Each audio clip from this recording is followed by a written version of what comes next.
नालागढ़ में कारगिल के शहीदों को दी गई श्रद्धांजलि, शहीदों के परिजनों को किया गया सम्मानित। बीबीएन पूर्व सैनिक लीग द्वारा नालागढ़ में कारगिल विजय दिवस का आयोजन किया गया, जिसमें मुख्य अतिथि के रूप में शिमला संसदीय क्षेत्र के सांसद सुरेश कश्यप शामिल हुए तथा पूर्व स्वास्थ्य मंत्री राजीव सैजल विशिष्ट अतिथि थे। सबसे पहले उन्होंने नालागढ़ हेरिटेज पार्क स्थित शहीद स्मारक पर जाकर शहीदों को श्रद्धांजलि दी। प्रशासन की ओर से स्थानीय एसडीएम राजकुमार, तहसीलदार हुसैन चौधरी और पुलिस उपाधीक्षक भीष्म ठाकुर ने शहीदों को श्रद्धांजलि अर्पित की। उसके बाद पूर्व सैनिक सामुदायिक भवन में आयोजित समारोह में शहीदों के परिजनों और भवन निर्माण में सहयोग देने वाले उद्यमियों, संस्थाओं और समाज सेवियों को भी सम्मानित किया गया। देखें स्टार न्यूज प्लस के लिए हिमाचल प्रदेश के बद्दी से सतीश जैन की रिपोर्ट।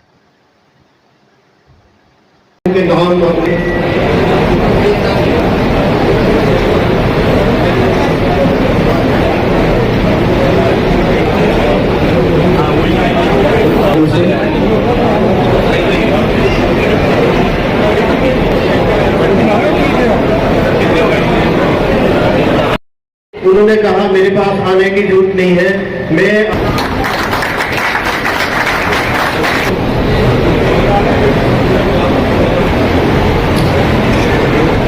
कोच संजीव ठाकुर जी,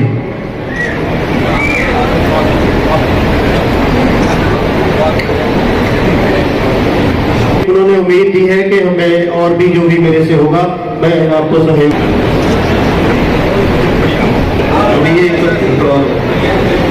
चलने के लिए तैयार हुए और आगे भी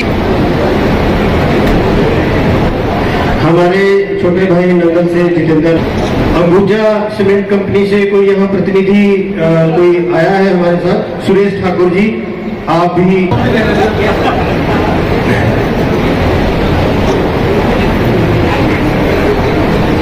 है कि वो ऊपर वाली मंजिल के लिए 200 बोरी सीमेंट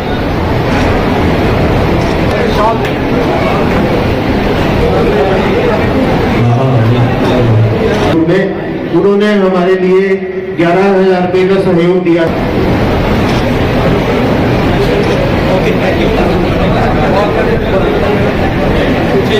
अनुरोध करूंगा ज्ञान ठेकेदार जी, ऐसी 10 मंजिलें हम खड़ी कर सकते हैं। थैंक यू चंदेल साहब। और उसके बाद भी भरपूर तरीके से हमारी लीग की मदद की है। 50,000 रुपया एक बार इकट्ठा दिया और 11,000 रुपया उसके बाद दिया। और आगे भी ये कहते हैं कि जब भी मेरी आपको जरूरत हो आप मुझे फोन करें, मैं आप पत्रकार वार्ता रखी है किस पर्पज को लेकर।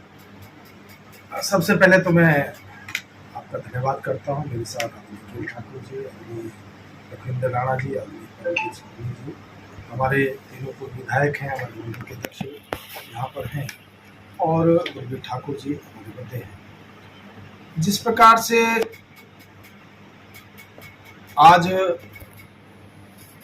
यहाँ आपके मध्य आने का मुझे अवसर मिला, हम जानते हैं केंद्र सरकार के द्वारा जो पिंजौर बद्दी हमारा 4 लेन है, उसके लिए राशि की स्वीकृति की।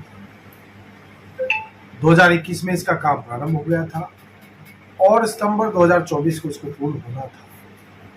लेकिन जो देरी प्रदेश सरकार की नाकामी के कारण हुई, जो भूमि अधिग्रहण होना था वो समय पर नहीं हो पाया। जिस प्रकार से लोगों को जो एक्विजिशन का पैसा मिलना था वो समय पर नहीं मिल पाया। और जो हाई टेंशन वायर और बिजली के खंभे बीच में थे उनको हटाया जाना था। ये काम तो स्टेट गवर्नमेंट को करना चाहिए था, वो कार्य अभी तक भी पूरा नहीं हुआ।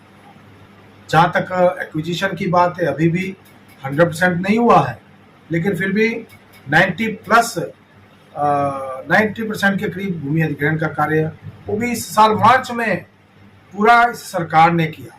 और चाहे वो बिजली के खंभे हटाने की बात हो, हाई टेंशन वायर हटाने की बात हो, या जो मुआवजा मिलना है वो भी अभी बाकी है। अर्थात आज प्रदेश सरकार की बेरुखी के कारण इस प्रोजेक्ट में बहुत डिले हुआ और दुर्भाग्यवश इसका जो कॉन्ट्रैक्टर था वो भी 6 जून को इस कार्य को छोड़कर चला गया। और जब काम में देरी हुई उसको देखते हुए और जैसा कि हम जानते हैं बरसात का मौसम आ रहा था।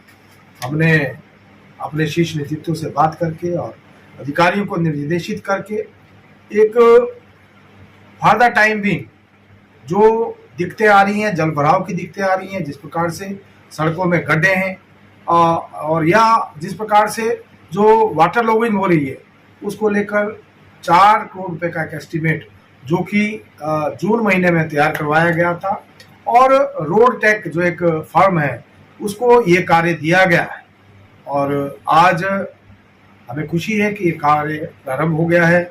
इस कंपनी ने काम करना, इस फर्म ने काम करना प्रारंभ कर दिया है और अगले 10 दिन के अंदर अंदर हमारा जो वाटर लॉगिंग वाला एरिया है, दोनों साइड जो सर्विस लेन बनाकर वहाँ इंटरलॉक टाइलें हम लगा रहे हैं। इंटरलॉक टाइलें लगाकर विशेष रूप से होटल फोर सीजन से लेकर गुप्ता हॉस्पिटल तक तुरंत जो इस काम को पूरा किया जाएगा। इसके अलावा जितने भी अन्य क्षेत्र हैं उसमें भी जहाँ जहाँ भी जल भराव की समस्या है वहाँ इंटरलॉक टाइलें लगाकर उस कार्य को किया जाएगा। साथ ही साथ जो होल्स हैं, जो पोर्ट होल्स हैं, जो गड्ढे हैं, उनको तुरंत भरने का काम कर दिया जाएगा। अगले 1 सप्ताह के अंदर अगर मौसम सही रहा तो हॉट मिक्स से, नहीं तो कोल्ड मिक्स से जितने भी गड्ढे हैं उन गड्ढों को भरा जाएगा ताकि लोगों को किसी प्रकार की दिक्कत न आए। साथ ही साथ जो चरणिया का ब्रिज है अभी कमिंग मंडे या ट्यूसडे को उसको भी शुरू कर दिया जाएगा ताकि जो लोगों को दिक्कतें अभी आ रही हैं वहाँ ब्रिज के ऊपर से आवाजाही शुरू हो जाएगी और लोगों की जो दिक्कतें हैं उसका समाधान कर दिया जाएगा। इसके अलावा जो खेड़ा का ब्रिज हमारा है उसको भी अगले 15 से 20 दिन में शुरुआत कर दी जाएगी ताकि ट्रैफिक को दाएं बाएं से न जाकर ब्रिज के ऊपर से कनेक्टिविटी हो जाए। कुल मिलाकर मेरा कहने का तात्पर्य यही है कि कांग्रेस की बेरुखी के कारण जो लोगों को भारी परेशानी आ रही है उससे निजात दिलाकर जब तक कि हमारा रीटेंडर ना हो जाए, जब तक किसी अन्य फर्म को इस काम का जो है कॉन्ट्रैक्ट ना मिल जाए, दोबारा से काम शुरू ना हो पाए, तब तक जो है हम इस कार्य को, ये जो फर्म है रोड टेक जिसका मैंने जिक्र किया है, वो इस सड़क को चुस्त दुरुस्त करेगी ताकि किसी प्रकार की दिक्कत जो है हमारे लोगों को ना आए। भारतीय जनता पार्टी की सरकार, माननीय मोदी जी जिन्होंने इसके लिए बजट की स्वीकृति की, माननीय नितिन गडकरी जी जो लगातार इसकी जो हमारा 4 लेन है इसके बारे में आंकलन करते रहते हैं, इसकी समीक्षा करते रहते हैं, अधिकारियों को निर्देशित करते रहते हैं और हमारा शीर्ष नेतृत्व, पूरा का पूरा शीर्ष नेतृत्व में उसका धन्यवाद करता हूं। और मुझे पूर्ण विश्वास है कि बहुत जल्दी लोगों को जो है इस वाटर लॉगिंग से निजात दिलाया जाएगा और इन गड्ढों से भी निजात दिलाया जाएगा और जो हमारी सर्विस लेन्स उसमें इंटरलॉक टाइलें लगाकर दोनों साइड सेफ पैसेज और ट्रैफिक जैम की समस्या से भी निजात दिलाएंगे ताकि किसी प्रकार की दिक्कत जो है हमारे इस क्षेत्र की जनता को ना आए, क्योंकि हमारा इंडस्ट्रियल एरिया है, हमारा भारी इंडस्ट्रीज यहाँ पर हैं और साथ ही साथ आम जनमानस को भी किसी प्रकार की दिक्कत नहीं।